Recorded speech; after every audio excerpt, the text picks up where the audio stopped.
Seekor semut melihat setetes madu jatuh ke dahan kayu yang lapuk. Dia mencium aromanya dari jauh. Kemudian dia mulai mendekat. Dia tahu ini harum semerbak. Lalu kemudian dia mulai mencicipi manisnya. Kurang puas, akhirnya lebih mendekat. Akhirnya madu yang kental menarik kakinya satu persatu. Lama-lama kepalanya, akhirnya seluruh badannya masuk ke dalam madu. Mati dalam keinginan hawa nafsu yang tak terbatas. Berawal dari keinginan mencicipi, berakhir dengan kematian yang fatal. Semut-semut yang lain pun datang melakukan perbuatan yang sama, mencicipi, terjerumus, tenggelam, dan mati. Akhirnya puluhan semut mati dalam setetes madu. Kalau mati dalam setetes racun biasa, tapi mati dalam setetes madu merupakan tragedi yang luar biasa. Manusia diharapkan tidak seperti itu, maka dikatakan afala ta'qilun. Mengapa kamu tidak berakal? Afala tatafakkarun. Mengapa kamu tidak berpikir? Afala tatadzakkarun. Mengapa kamu tidak ingat? Fadzakir, ingatkan orang lain. Inna fa'ati dzikra, karena mengingatkan itu bermanfaat. Faksusil qasasa, ceritakan tentang kisah-kisah mereka yang mati dalam setetes madu. La'allahum yatafakkarun, mudah-mudahan mendengar kisah itu terbuka cakrawala berpikir mereka, sehingga tidak terjerumus dalam lubang yang sama. Hanya keledai bodoh dan dungu yang terperosok dalam lubang yang sama dua kali. Tapi apa mau dikata, malang tak dapat ditolak, untung tak dapat diraih.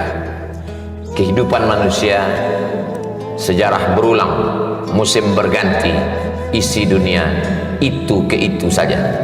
Dulu, ribuan tahun yang silam, ada seorang yang gagah perkasa, 400 tahun berkuasa di atas dunia, dari timur dan barat di bawah tapak kakinya. Sampai-sampai dia berkata, "Ailahun ghairi?" Adakah Tuhan selain aku? Dia tidak menantang Tuhan, tapi dia berkata, adakah Tuhan selain aku? Allah menghinakan dia dengan cara yang paling hina.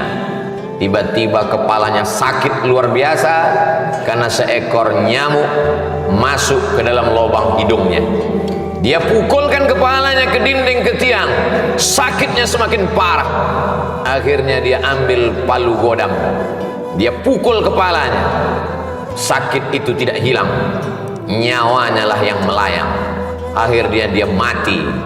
Namrus namanya, Nebukadnezar kata mereka. Dia tertulis sebagai sejarah manusia yang mati dalam setetes madu kekuasaan. Hari berganti, musim berubah, perbuatan yang sama diikuti lagi dari belahan dunia. Afrika Utara, Mesir, negeri itu bernama, lagi-lagi menantang, mana Tuhan? Yudzabbihuna abna'ah, anak laki-laki dia sembelih, wa yastahyuna nisa'ah, anak perempuan dia biarkan hidup. Apa yang terjadi? Akhirnya dia pun mati juga dalam setetes madu kekuasaan. Fir'aun, dia berkata, hari berganti, musim berubah, manusia tak mengambil pelajaran. Itu juga yang terjadi. Sesungguhnya memang layak dia disebut sebagai manusia. Diambil dari kata nasya, lupa, tak ingat dari mana dia datang. Dia diciptakan mimmaniyyin yumna, dari air yang hina. Setelah itu dia tegak, merangkak, lemah, pandangan matanya sejengkal, kakinya bergetar, merangkak dia jatuh, tegak dia sempoyongan. Tapi begitu dia mulai bertenaga, dia angkuh dan sombong, padahal dia hanyalah setumpuk daging busuk yang akan menjadi santapan cacing tanah. Tapi angkuhnya luar biasa. Subhana man yusabbihu bihi ar-ra'du wa bihamdih. Ketika petir menggelegar, manusia berkata, Maha suci Allah, yang planet-planet pun bertasbih mengagungkannya. Malaikat, wa nahnu nusabbihu bihamdika wa nuqaddisu lak. Untuk apa kau ciptakan manusia ya Allah? Kami akan mengagungkanmu, kami akan memuliakanmu, kami akan mensucikanmu. Allah menjawab, inni a'lamu ma la ta'lamu. Aku tahu, kamu tak tahu.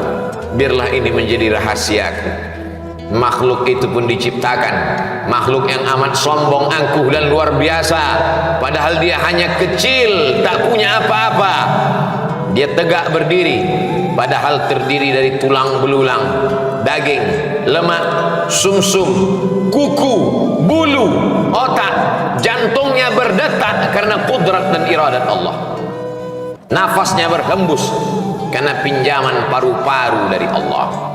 Dia bisa tegak berdiri karena otaknya stabil. Sedikit saja demam panas, dia langsung terbaring kaku.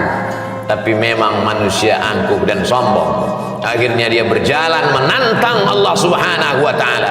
Kalau memang Tuhan itu ada, mana dia? Kenapa dia tidak sanggup untuk membinasakan aku? Inna rahmati sabaqat ghadabi.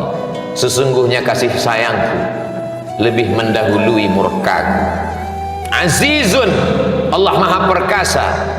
Ghafur, tapi dia juga maha pengampun. Dibiarkannya makhluk yang sombong itu berjalan di atas muka buminya, menghirup udara miliknya, menghembuskan napas dengan paru-paru ciptaannya. Lillahi ma fis samawati wa ma fil ard. Apa yang ada di langit, apa yang ada di bumi, milik Allah, semua dia pinjamkan. Tapi manusia yang angkuh, yang sombong, yang merasa diri besar, takabur, tak pernah sadar akan itu semua. Sampai akhirnya malaikat maut datang mencabut nyawa, ditarik, disentapkan dalam satu tarikan, seperti tebasan pedang di tempat yang sama beratus kali, seperti kambing yang dikuliti hidup-hidup, seperti mata kail pancing ditarik dari kulit yang basah, dengan wajah yang bermacam ragam, ekspresi kesakitan dan penuh penderitaan. Lalu kemudian rohnya keluar dari jasad. Semua malaikat-malaikat mencium bau busuk. Mereka bertanya, siapa dia? Dia adalah fulan, anak fulan, anak fulan. Ibunya menyesal melahirkannya, ayahnya menyesal menjadi ayahnya, datuk nenek moyangnya disebut namanya. Apa mau dikata? Penyesalan tak lagi bermakna. La tufattahu lahum abwabus sama, pintu-pintu langit tak dibukakan menerima rohnya, sampai Allah berkata, tuliskan dia menjadi penghuni sijjin, tempat orang-orang yang durhaka kepada Allah Subhanahu wa ta'ala. Hidupnya singkat, baina sittina wa sab'in, antara 60 tahun 70 tahun, tapi penderitaannya luar biasa. Di alam barzakh 100 tahun, 1000 tahun, sampai malaikat meniupkan sangkakala. Lalu kemudian hari kiamat, barulah kemudian dia bangkit lepas dari azab kubur. An-naru yu'raduna 'alaiha ghuduwwan wa 'ashiyya. Azab neraka ditampakkan di depan biji matanya pagi, petang, siang dan malam. Itulah mengapa orang beriman diminta sebelum salam berkata, Allahumma inni a'udzubika min azabi jahannam wa min azabil qabr. Jauhkan aku dari azab neraka jahanam, jauhkan aku dari azab kubur. Penderitaan demi penderitaan terus datang silih berganti. Orang yang tak tahu berkata, kita antarkan dia ke tempat peristirahatan, padahal azab kubur, azab yang pertama, disusul dengan azab mahsyar, disusul dengan titian siratal mustaqim, puncaknya adalah neraka jahanam. Ketika dia dimasukkan, lalu kemudian malaikat-malaikat bertanya kepada mereka, alam ya'tikum rusulun, apa apakah belum datang Rasul? Sudah datang Rasul, sudah datang wali-wali Allah, sudah datang pewaris para nabi, tapi kami tak pernah mau mendengar. Lau kunna nasma'u, andai kami mau mendengar, au naqilu, andai kami mau berpikir sedetik saja, pasti kami akan selamat. Fasuhqan li ashabis sa'ir. Apa mau dikata, tulisan sudah ditetapkan.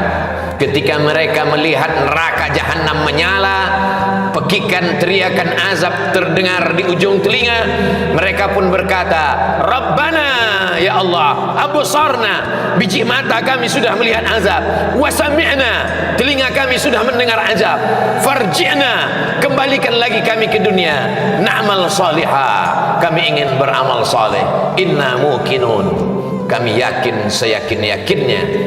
Tapi penyesalan, air mata darah menetes dari kelopak mata, tak dapat merubah keadaan. Itulah mengapa Allah subhanahu wa ta'ala masih mengingatkan laki-laki yang baligh berakal dalam keadaan sehat walafiat, telinganya wajib mendengar wasiat takwa dari khatib. Usikum wa nafsi bi taqwallah, dengarkanlah, takutlah kepada Allah subhanahu wa ta'ala. Andai kaki pernah melangkah ke masjid, andai tangan pernah mengusap kepala anak yatim, andai akal pikiran pernah berpikir bagaimana menolong rumah Allah, bagaimana menolong agama Allah, bagaimana menolong yatim, fakir, miskin, du'afa, hamba Allah yang teraniaya, andai mata pernah menetes di tengah malam, ainani, dua biji mata, la yamassuhuman nar, yang tidak terkena jilatan api neraka, ainun bakat min khasyatillah, andai pernah terbangun di tengah malam lalu berkata, Rabbana zalamna anfusana wa illam taghfir lana wa tarhamna lanakunanna minal khasirin, andai lidah pernah berkata subhanallah wa bihamdihi subhanallahil azim, andai lidah pernah berkata Allahumma salli ala sayyidina Muhammad wa ala ali sayyidina Muhammad, andai lidah pernah berkata afdaluz zikri fa'lam annahu la ilaha illallah, andai lidah pernah dipakai untuk mendengarkan tausiah, khutbah, nasihat, wa tawasaw bil haq, wa tawasaw bil haq, andai tenggorokan pernah dipakai untuk menyuarakan amar ma'ruf nahi mungkar, andai jabatan yang dititipkan di ujung jari telunjuk pernah dipakai untuk menolong agama Allah, tentulah hari itu dia akan menolong. Andai pernah dipakai untuk mewakafkan kitab Allah, Iqra'ul Quran, bacalah Al-Quran, fa innahu ya'ti yaumal qiyamah, dia akan datang pada hari kiamat, syafi'an li ashabi, memberikan syafaat pertolongan kepada orang-orang yang pernah membacanya, mewakafkannya, memberikan jabatannya, hartanya, kuasanya, suaranya, ilmunya untuk mencerahkan hamba Allah di atas muka bumi Allah, menolong agama Allah. Tapi tak satu pun dari anggota tubuh itu dapat menolong. Maka dikatakan dalam doa Nabi, mat'na bi asma'ina wa absarina wa quwwatina, jadikan pendengaran kami, pandangan mata kami, tenaga yang kau titipkan pada tubuh kami menjadi nikmat. Jangan jadikan dia sebagai azab ya Allah. Sakit bukan azab, karena sakit boleh jadi menghapuskan segala silap salah dan dosa. Susah bukan azab, boleh jadi kesusahan membuat orang taubat, kembali ke pangkal jalan, mengenal Allah subhanahu wa ta'ala. Azab adalah ketika badan sehat tapi tidak ingat untuk beribadah. Azab adalah ketika harta banyak tapi tak pernah terpikir untuk menolong agama Allah. Azab adalah ketika kekuasaan ada di ujung tangan tapi tak pernah dipakai untuk menegakkan agama Allah. Itulah azab di atas azab, karena dia akan ditanya di soal, la tus'alunna yawma idzin 'anil na'im faman ya'mal mithqala dzarratin khairan yarah. Sebesar ujung tombak, sebesar ujung mata pisau, sebesar ujung rambut, sebesar tapak kaki semut yang hitam di atas batu yang legam di tengah malam akan dituntut di hadapan Allah subhanahu wa ta'ala. Siapa yang membela saat itu? yauma yafirrul mar'u min akhihi. Saudara kandung pun akan lari. Wa ummihi, ibu kandung. Wa abi, ayah kandung. Wa sahibatihi, istri lari dari suami, suami lari dari istri. Wa bani, anak-anak dibesarkan, disekolahkan, dikandung 9 bulan 10 hari, disusukan 2 tahun. Kaki jadi kepala, kepala menjadi kaki, untuk membesarkannya, untuk menyekolahkannya. Tapi ketika menghadap Allah, mereka pun tak dapat menolong. Yang hanya bisa menolong adalah ayyukum ahsanu amala. Hanya amal-amal soleh yang bisa menolong di hadapan Allah. Yauma, pada hari itu, la yanfa'u malun, harta tak berguna, wala banun, anak tak bermanfaat, illa man atallah, kecuali orang yang datang menghadap Allah biqalbin salim, dengan hati yang bersih, bersih dari hasad, bersih dari dendam kesumat, bersih dari sifat ujub, bersih dari angkuh, bersih dari merasa lebih hebat, lebih tinggi, lebih mulia, lebih berkuasa, lebih berharta. Semuanya dia tundukkan di hadapan Allah. La yadkhulul jannah, tak masuk surga. Man kana fi qalbihi, siapa yang dalam hatinya mithqala habbatin min khardalin min kibrin, ada angkuh walaupun sebesar ujung rambut, tetap akan diminta pertanggungjawaban di hadapan Allah Subhanahu wa ta'ala. Jamaah Jumat yang dimuliakan Allah Subhanahu wa ta'ala, hari berganti, musim berubah, waktu yang sudah ditentukan sampai dalam hitungan detik. Idza jaa ajaluhum, kalau ajal sudah sampai, la yastakhiruna sa'atan, tak dapat ditunda walau sesaat, wala yastaqdimun. Mata yang terang benderang mulai melihat ruh keluar, terbuka kelopak biji mata, ternganga mulut, ruh pun dicabut. Akhirnya semua hanya sekedar menjadi mimpi dan kenangan semata. Mimpi menjadi orang kaya, mimpi menjadi penguasa, mimpi menjadi orang yang disanjung dan dimuliakan. Pada akhirnya tetap juga akan menghadap Allah Subhanahu wa ta'ala. Semua akan mengiring, semua akan bersedih, semua akan menangis. Yatsba'ul mayyita salasun, yang mengiringi ke liang lahat ada 3. Maluhu, hartanya, kendaraan yang dia beli dengan tetes peluh keringat dan air mata. Harta benda ikut mengiring sampai ke tempat parkir taman pemakaman umum. Sahabat, kerabat, handai tolan, anak menantu, kawan sejawat ikut mengiring, menangis mereka sejenak. Setelah itu mereka pun akan pulang ke rumah. Yang ingat, kalau pernah anak disekolahkan ke pondok pesantren menghafal Quran, di tengah malam dia terjaga, dia sholat tahajud, dipandangnya gambar wajah ayahnya di tepi dinding, gambar mulai lusuh. Di saat itu dia pun mengangkat tangan dan berkata, Rabbil firli wali walidayya warhamhuma kama rabbayani shaghira. Menetes air mata, di ujung kelopak jatuh ke bibirnya. Sayup-sayup dia berkata, Allahumma ja'al qabrahu rawdatan min riyadil jinan. Jadikanlah kubur ayahku salah satu dari taman-taman surgamu ya Allah. La taj'al qabrahu hufratan min hufarin niran.